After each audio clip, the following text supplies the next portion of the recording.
All right. Still in Starbucks. Apologize for some of the noise. You might hear some music in the background. Maybe you'll like it or you won't. But listen in because we're going to put the capstone on the starter kit today. Remember, we started with collecting data about ourselves and others in terms of expectations in the big ecosystem of expectations. Then we created our plan from that. Then we determined what tasks and milestones we'll need to do in order to meet and exceed those expectations, ours and others. And then we understood that it's important to track and what things to track and how to track. And then finally, today we're going to talk about communication. So all that data collection, all that setup that you've done, the plan, the execution, and the tracking. If you don't take this last step of communication, then you're not going to let people have a lot of influence on your career. Understand the value that you're providing.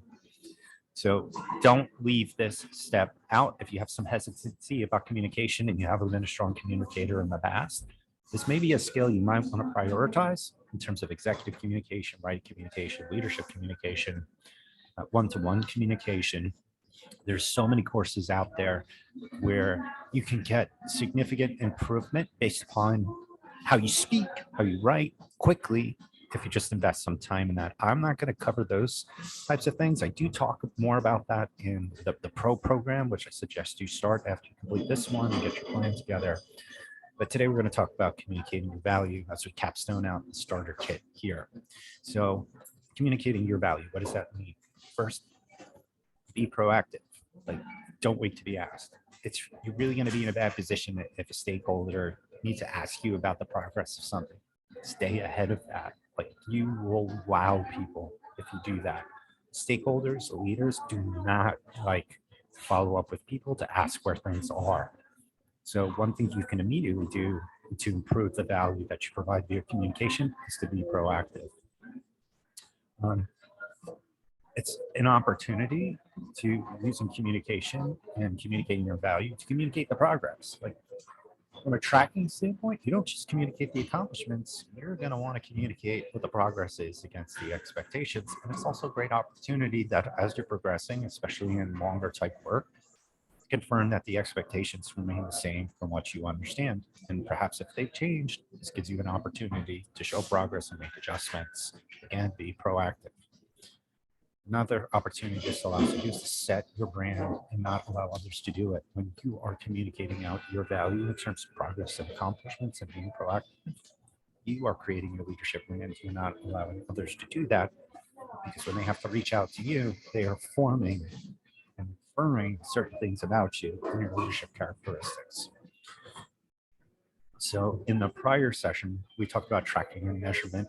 Use that framework to structure your communications. The same thing about the problem, the situation, the methods, and the accomplishments, and the scope, and the qualification of what you're tracking. You need to articulate that in your communication. I talked about investing in skills. My suggestion is the first one, invest in executive writing skills. So much communication, emails, presentations, briefs happen via writing, and people you don't always have the opportunity to speak face to face or virtually face to face. So focus on improving that skill immediately. Additionally, it's not just about communicating. You need to show some leadership here. So do you have a recommendation based upon the progress or the accomplishment that you want to provide to your stakeholders? Provide it. Or do you have an ask, like a real ask? So what do I mean by real ask?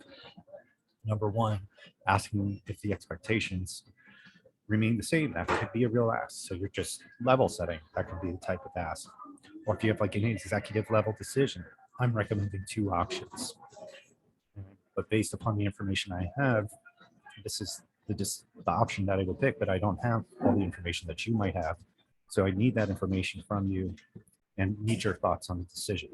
The types of things that you should not ask, especially as you become more senior in your career, is how to do things. It shows a lot of initiative when you can go to different resources to figure out how to do things instead of asking senior leaders how to do something. Especially if maybe they already showed you how to do it, or you've been in an experience with them where they did it and you should have picked it up by their demonstration. So be very careful asking people how to do things, like how to be successful, especially on tasks that certain leaders might expect you to know how to do, work with others, or find opportunities to see that how demonstrated so that you can make it happen. And then ultimately, like what happens by communicating our value, it allows us to demonstrate consistent success. And because you're talking about the progress, you're realigning to the expectations, you're giving recommendations, you're asking real types of questions that prompt the people that are reviewing your communication to think, wow, that's a really good question. I could see how this person is really leading. Additionally, it's an opportunity to be accountable. And some of the fundamentals, I talk about radical accountability, but if you do something wrong or it wasn't optimal, own up to it immediately. And in your communication, say, I tried this. It didn't work as intended. It was a failure. This is what I learned from it. These are the adjustments that I'm going to make. And this is when I'm implementing adjustments. If you have additional feedback, please let me know. They're not going to expect you to be perfect every time. But if you demonstrate that accountability and what you've learned and the adjustments and the path forward, you might also be helping them to learn something as well as yourself. But it also demonstrates your leadership brand, that you're owning your stuff. All right. So you want to quantify the content based upon the data that you collected. So the content should include the situation. And we talked about this in the tracking, the methods, again, in the tracking, the accomplishments, the scope. I gave a lot of different types of scope that you could add to your tracking and that you can now communicate out. The relevancy in comparison to other things that can help to give an anchor to the person that's reading your or listening to your communications. It tells a story quicker and gives them relevancy to other things so that they can track your performance against other things. And of course, metrics. So what's quantifiable, size, deltas, changes, etc., and also qualifiable qualification. So things like seniority, again, is a qualification, and that is informative data. There's many different channels in which you communicate these things. You can do it face-to-face, you can do it in meetings, many emails, different types of events. You can also take these principles and apply it to your performance management with your manager and their managers to really represent yourself in a very accurate and quantified, qualified way and backed in data, and can also help you to really push for promotion in performance management.